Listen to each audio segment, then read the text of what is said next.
തല്ലുമാല സംവിധായകനൊപ്പം പൃഥ്വിരാജ്. ഖാലിദ് റഹ്മാൻ ചിത്രത്തിന് സ്ഥിരീകരണം.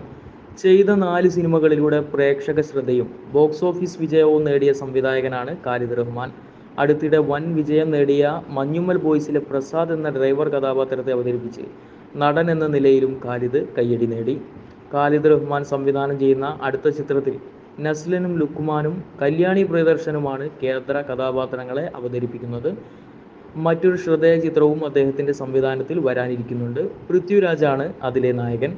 ആടുജീവിതം പ്രൊമോഷണൽ അഭിമുഖത്തിനിടെ പൃഥ്വിരാജ് തന്നെയാണ് ഇക്കാര്യം സ്ഥിരീകരിച്ചത്. ഖാലിദ് റഹ്മാന്റെ സംവിധാനത്തിൽ പൃഥ്വിരാജ് ആദ്യമായി നായകനാവുന്ന ചിത്രമായിരിക്കും ഇത്. അസോസിയേറ്റ് ഡയറക്ടറായിരുന്ന സമയത്തെ താൻ ഖാലിദ് റഹ്മാനെ ശ്രദ്ധിച്ചിരുന്ന കാര്യവും അഭിമുഖത്തിൽ പൃഥ്വി പറയുന്നുണ്ട്. പൃഥ്വിരാജ് നായകനായ സപ്തമശ്രീ തസ്കരഹ എന്ന ചിത്രത്തിൻ്റെ അസോസിയേറ്റ് ആയിരുന്നു ഖാലിദ് റഹ്മാൻ. പൃഥ്വിരാജ് കൂടി പങ്കാളിയായ ബാനർ ഓഗസ്റ്റ് സിനിമയാണ് സപ്തമശ്രീ നിർമ്മിച്ചത്.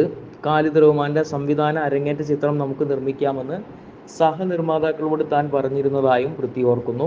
അതുപോലെ തന്നെ ഖാലിദിന്റെ സംവിധാന അരങ്ങേറ്റമായിരുന്ന അനുരാഗ കരിക്കിൻവള്ളം നിർമ്മിച്ചത് ഓഗസ്റ്റ് സിനിമ ആയിരുന്നു.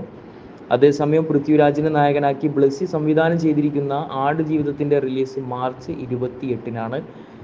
ബെന്യാമിന്റെ വിഖ്യാത നോവലിനെ ആസ്പദമാക്കി ഒരുക്കിയിരിക്കുന്ന ചിത്രം മറുഭാഷാ സിനിമാ പ്രേമികളുടെയും ശ്രദ്ധ നേടിയിട്ടുണ്ട്. പൃഥ്വിരാജിന്റെ കരിയറിലെ ഏറ്റവും ശ്രദ്ധേയ കഥാപാത്രമായിരിക്കും ആടുജീവിതത്തിലെ നജീബ്.